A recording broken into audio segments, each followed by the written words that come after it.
کیا ایڈوانس زکوٰۃ دے سکتے ہیں؟ دے سکتے ہیں صاحب نصاب ہو تو یہ جو اپنے نصاب میں سے جو زکوٰۃ بنے گی نا وہ اگر دے گا تو زکوٰۃ کاؤنٹ ہوگی. بھائی بہن خالہ پھوپھو ساس سسر کی زکوٰۃ سے مدد کی جا سکتی ہے؟ ہاں ان کو زکوٰۃ دی جا سکتی ہے. کیا یتیم بچے کو زکوٰۃ دی جا سکتی ہے؟ ہاں یتیم بچہ اگر حقدار ہے تو اگر سمجھدار ہے تو اس کو مالک کر دے, اس کا خود ہی مالک ہو جائے. نہ سمجھے تو اس کا جو سرپرست ہے اس کو دے دے, وہ قبضہ کر لے. ٹھیک. اس کے لیے زکوٰۃ کر. ماں بھلے غنی ہو مالدار ہو اس سے فرق نہیں پڑے گا. تو یتیم اصل کہتے کس کو ہے؟ یتیم جس کے والد صاحب جیسے فوت ہو گئے تو جب تک یہ نابالغ رہے گا بچہ اس وقت تک یہ یتیم ہے. بچی بھی جب تک نابالغہ ہے یتیم کہلائیں گے. اب جیسے ہی بالغ ہوں گے تو اب یتیم نہ رہے. عورت کی زکوٰۃ ادا کرنا کیا اس کے شوہر کی ذمہ داری ہے؟ شوہر سے اس کا کوئی تعلق نہیں. عورت اگر صاحب نصاب ہے تو اس پر زکوٰۃ فرض ہو جائے گی. زکوٰۃ میں انگلش تاریخ کا اعتبار ہے یا اسلامی تاریخ؟ ہجری سن کا, اسلامی تاریخ. اسلامی تاریخ کا. کسی پر قرض چڑھا ہوا ہے تو کیا اب وہ اتنی رقم کو مائنس کر کے زکوٰۃ کا حساب لگائے گا؟ مائنس کر کے زکوٰۃ کا حساب لگائے گا. کیا آرٹیفیشل جویلری پر بھی زکوٰۃ دینی ہوگی؟ آرٹیفیشل جیولری پر ویسے زکوٰۃ نہیں ہوگی, استعمال میں ہے تو. اور کوئی اس کا کاروبار کرتا ہے تو اب وہ شرائط پائے جائیں گے تو زکوٰۃ فرض ہوگی. کیا زکوٰۃ میں راشن یا فریج, موٹر سائیکل, کپڑے وغیرہ یہ بھی دے سکتے ہیں؟ جو بھی مال ہو نا مال دیا جا سکتا ہے زکوٰۃ میں. یہ مال ہے جن کے آپ نے نام لیا.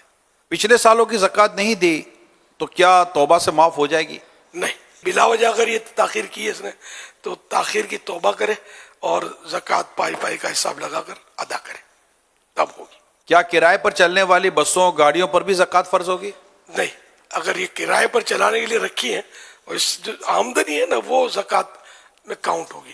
حضور آپ کیا مشورہ دیتے ہیں کہ جن پر بہت ساری زکوٰۃ فرض ہوتی ہے 2 کروڑ 5 کروڑ 10 کروڑ 25 کروڑ 50 کروڑ یا اس سے زیادہ, تو اب وہ سال پورا ہو گیا اب ان کو زکوٰۃ نکالنا بڑا آزمائش ہوتی ہے, تو کیا یہ ایک پچھلے سالوں کے مقابلے میں اپنا کچھ اندازہ لگا لیں کہ اللہ پاک نے چاہا تو آتے سال کم از کم اتنی زکوٰۃ تو میرے پر فرض ہو ہی جائے گی, تو وہ اس کو باقاعدہ تقسیم کر کے کروڑ 1.5 کروڑ 50 لاکھ روپے کر کے یہ اپنی زکوٰۃ دیتے رہیں, یا پھر ایڈوانس میں زکوٰۃ, جیسے کہ مثال کے طور پر ہم جا کر جیسے زکوٰۃ کی اسلام بھائی سے بات کرتے ہیں تو کوئی بڑی رقم اگر ہمیں دینا چاہتے ہیں تو وہ ہمیں اسی طرح بعض اوقات کرتے ہیں کہ ہم انشاءاللہ اگلے اتنے مہینے تک ہم آپ کو اتنی رقم دے دیں گے, تو وہ ایڈوانس زکوٰۃ کے طور پر بھی دیتے ہیں.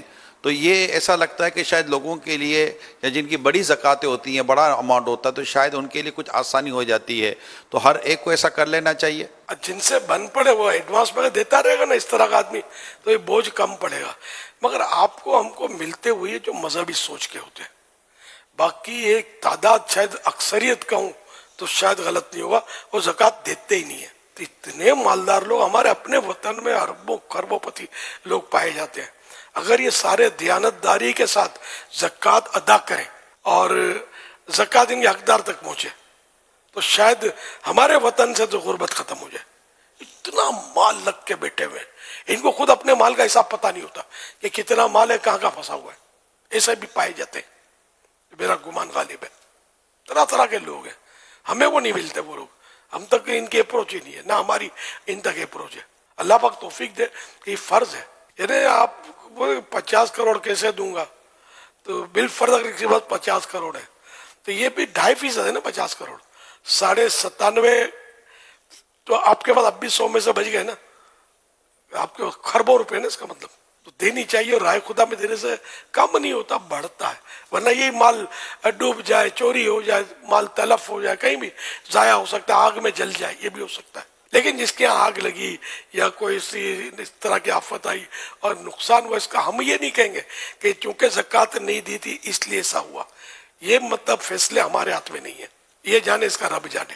ہم زکوٰۃ کی ترغیب دلائیں. یہ باتیں بھی حدیثوں میں ہیں جو میں نے عرض کیا کہ وہ مال تلف ہو جاتا ہے وغیرہ, تو یہ ضائع ہو جاتا ہے, ڈوب جاتا ہے یا جل جاتا ہے آگ میں. تو یہ حدیثیں سنا سکتے ہیں جو بھی ہے ڈرانے کے لیے تاکہ زکوٰۃ دیں, لیکن کسی فرد کو نہیں کہیں گے کہ تم یہ کرتے ہو اس لیے تمہارا مال جل گیا یا ڈوب گیا.